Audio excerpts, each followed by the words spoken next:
This is the Pfeffer on Power podcast. I am your host, Stanford professor Jeffrey Pfeffer.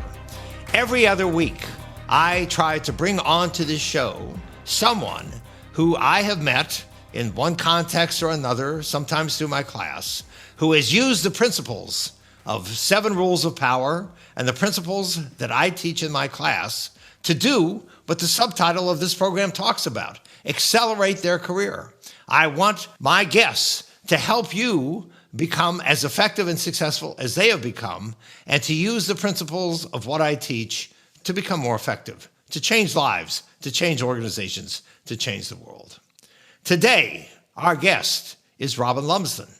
I met Robin when he came first to Stanford to what is called the Sloan program, or the MSX program. It is a 1-year Master of Science in Management program. He then got his second Stanford degree, and he's kind of now known as the Stanford person in Austria. We're going to talk about that later. First of all, welcome to the show, Robin. Thank you so much for being here. Oh, thank you so much for having me. It's an honor. So why don't you tell people a little bit about your career prior to arriving at Stanford? You can talk about your work in tennis and the military and the law firm you founded. In other words, what did you do before you arrived at Stanford? So from the outset, I would have to admit, I was fairly busy prior to coming to Stanford from a fairly young age, though. My dad was a professional tennis player, so there was a certain logic for me and my brothers to excel in a tennis career as well. So I believe I started working at the age of 7 as a somewhat professional tennis player. And ultimately I ended up playing, in Wimbledon and the French Open. For the Brazilians who listen to that podcast, I lost in Wimbledon to Gustavo Kuerten.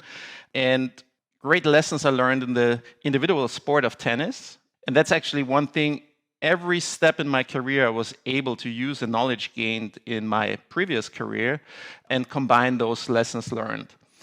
I decided at the age of 19, 20 to quit my professional tennis career for various reasons, and decided to join the Austrian Special Forces. We kind of having a mandatory draft in Austria, and I decided to volunteer to the Special Forces, very similar to what you guys in the US have compared to the Navy SEALs or the British SAS. And I enjoyed my time there extremely. I was fit and mentally prepared from the tough sport of individual tennis. And I really did enjoy the teamwork one had in the military. And especially in the Special Forces, we might get back to that later when we talk about leadership skills. Each and every individual per se has the same kind of training. So you're all equal. So you can't really lead a team by rank. You have to lead by example, by just being a great leader naturally, and there are lessons only the military, I believe, can learn you to some extent in that capacity. After I felt, okay, I did my duty, I'm a patriot, an Austrian and European patriot, I felt, okay, let's kick off in the next step of my career. I started law school, did my PhD in law, which is very typical for European Union countries to have a PhD in law to practice and become an attorney. Decided to study law in the US, initially in Berkeley, graduated from law school in Berkeley, started working for law firms in the US and in Europe, became a partner eventually at a firm, and then started my own firm, and then felt, well, I'm a business attorney. In that capacity, I was lucky to do certain M&A transactions, for example, when Volkswagen bought Porsche and other huge deals, and decided, I'm not done yet. I don't want to be the European expert. I want to see what's out there. And there's no better place to learn at a large scale, I believe, than the US, the largest economy on the planet. And so I decided ultimately to come to Stanford. And go back to your law firm career for a tiny little bit. You did, in fact, when you were a lawyer in Austria, you did advise on some major deals, and you were involved in some major litigation. You want to talk about just a couple of those? Because I don't want you to undersell yourself. I mean, you were involved as an adversary for some of the most famous lawyers and law firms in the U.S., and were involved in some of the biggest deals, not just the consolidation of Porsche and Volkswagen. Talk about 2 or 3 of the deals you were involved in, some of the people you were on the other side with. So I believe what is unique about me as an attorney, and I will get back to certain deals at a later stage, is that I'm dual qualified. So I'm fully qualified attorney in the US and in Europe. And that actually provides me with a unique position with my own niche of advising large European corporates with litigation issues in the US, respectively US companies or English-speaking companies, with any kind of issues, acquisitions, problems, legal problems they need to solve in Europe. Because I speak in both languages and advise in both legal structures. And one of, for example, of the more famous litigation cases, I did advise a European Austrian company, namely, it's in the media out there, so a listed Austrian airport, in a fantastic litigation case in the US, in New York. And the very famous Alan Dershowitz, which at some point of time was the advisor of Bill Clinton when he had legal issues. He was the advisor to Trump, a very famous Harvard professor indeed. And we had a litigation case, and I'm lucky to say, with a lot of hard work, we were able to win that case. A multi-hundred million litigation case against the, at that time, I believe, most famous attorney in the US. And other deals I did a lot of legal work for Palantir, which is now a super successful listed company out of Stanford. Peter Thiel, Alex Karp are the guys running that company. And not only when Volkswagen bought Porsche, which was a super interesting deal, unfortunately, to this extent, I was the attorney advising Volkswagen because the guys who did advise Porsche at the end of the deal were granted the right to choose a Porsche for themselves. And I was only offered a 25% discount on any Volkswagen model. So I should have picked the other side in those deals. Thank you. Thank you for that. So explain why you came to the GSB and what you learned there. So at that point of my career where I felt there's not so much to learn for me anymore, except for gaining more experience as an Austrian US attorney, I felt, all right, I'm a business attorney. I do advise business leaders, owners of companies, and I want to some extent, speak more the language of the business world rather merely than the legal world. So for a long time, I felt like the MBA in Stanford would be the right appropriate tool for myself. And I had more freedom than others to pick classes that I felt would excel in my career. And as you said, I was very strategic about it before coming to Stanford. My aim was to get to know some of those super successful, famous professors, business people, as you know, that run around and teach at Stanford. So my aim was to get a flavor and to feel the intellect of Condi Rice, who is somewhat one of the superstars on campus. And I was very strategic about getting into her class because, and the listeners can imagine, it's super competitive to end up in her class. It's a 10 students class, and the whole campus ultimately tries to get into that class if it is taught at all, because she doesn't hold that class too often. And I remember sitting in my business school class, and she shows up and talks a little bit about politics. Every student gets to see her at least once at the business school. That was the flavor I had. And she came, and nobody cared about asking a question. Everybody felt a little bit intimidated. There's the famous Condoleezza Rice. She ran the country on 9/11, arguably. And then she made a comment about Europe, and I'm a confident, proud European. And then I challenged her somewhat intentionally and said, Professor Rice, excuse me, but isn't it the strategic intent of the US to torpedo the European Union and the unification process in Europe? Isn't that the case? And no hard feelings about it. I can understand it on a global level that it makes sense for the US to have the benefit of discuss certain issues with France, with Germany, but not with the European as largest market on the globe at a whole level. She reacted fairly emotionally and told me, well, you Europeans, you're going to call 911 when the Russians fly along the Swedish border. And she made that rough statement, and then I had the kind of feeling, all right, now I'm going to apply for your class. This was too rough and kind of too rude, and I felt she was super confident, and so then I applied, and she gave me the chance, arguably to make up for that rude statement, or she felt I need one of those semi-arrogant Europeans in my US-centric class so that the class makes more sense. And so I was lucky to end up in her class. It was fantastic. I had a one-on-one, 1-hour session once a week with Condoleezza Rice. I had 3 meetings a week, 3 hours with 9 other students. and was super challenging, but I was really aiming to get a feeling for how do these people at that level and that success operate, and is there anything magic about them, or is it just hard work and being smart and strategic? And I was super satisfied after that class. And the same is true for a class I got myself into with, the very famous Eric Schmidt. And the same ultimately, of course, is true with the very famous Jeffrey Pfeffer Paths to Power class. All right. And one of the things I want us to talk about now is how you used your time at Stanford to build your brand in Austria. I mean, you sent me, I have, and when we release this podcast, I'm going to put it on our LinkedIn post. You sent me magazine covers with you on the cover of major Austrian publications. You became known as the Stanford man in Austria, and by the same token, the Austrian at Stanford. So you really built an amazing media presence, which I'm sure has helped both your career and also your business. How did you do that? First of all, what was the motive behind it? And how did you actually get yourself so much fabulous media exposure? So the idea behind it was, hey, I'm spending 2 years abroad.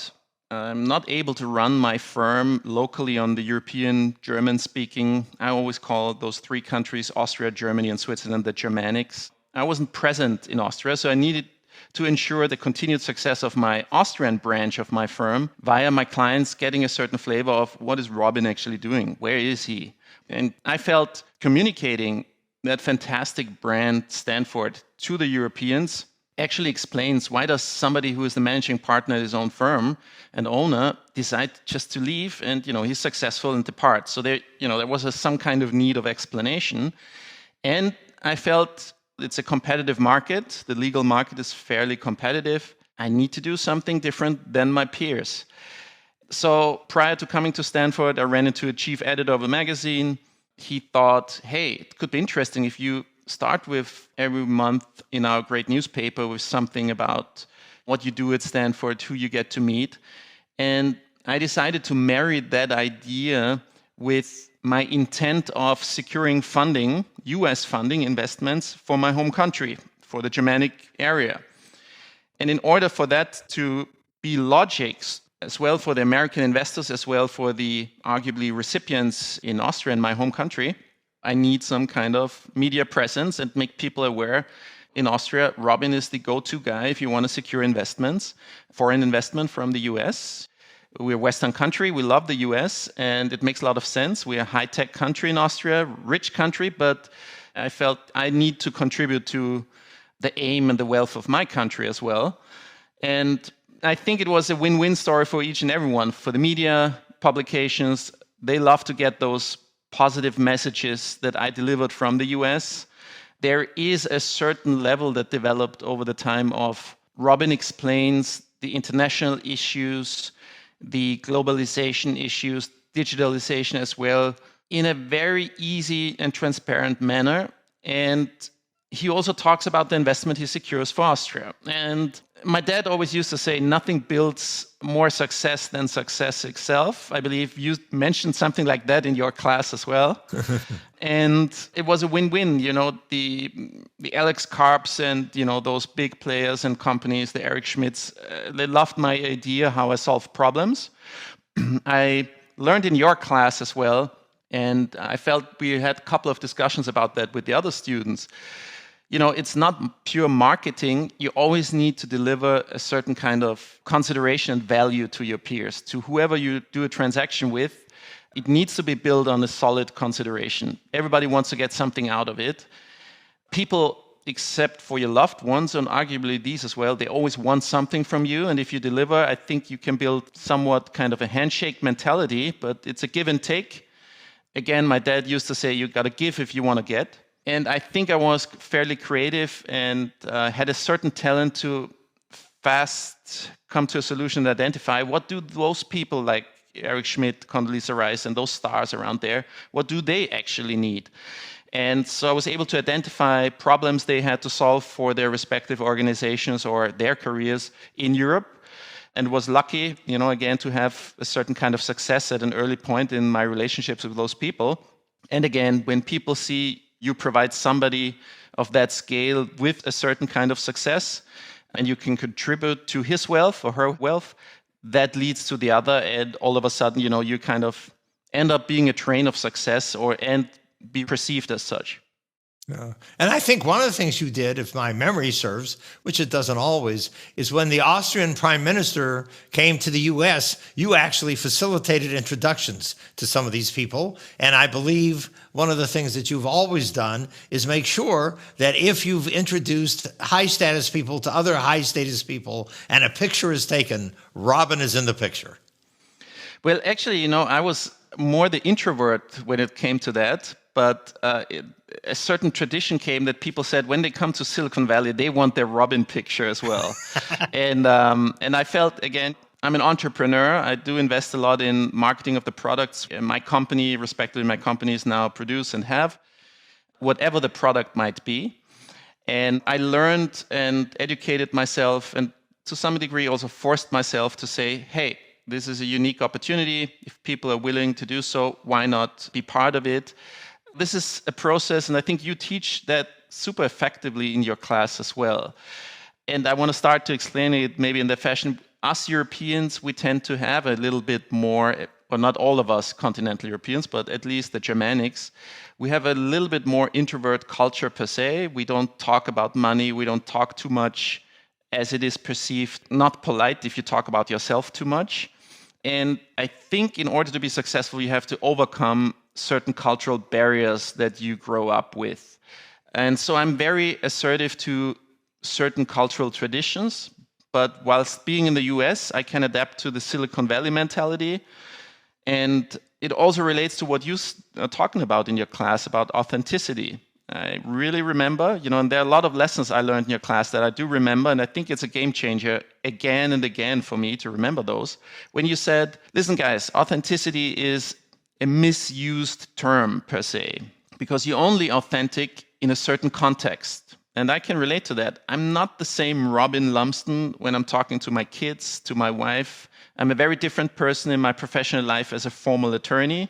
I'm even a different person as an attorney in the US and in Europe. I'm different as an employer. So I'm different on the sport fields, maybe football or any other sports. And again, I'm very different in the military. So you're always only authentic with respect to the context you're in.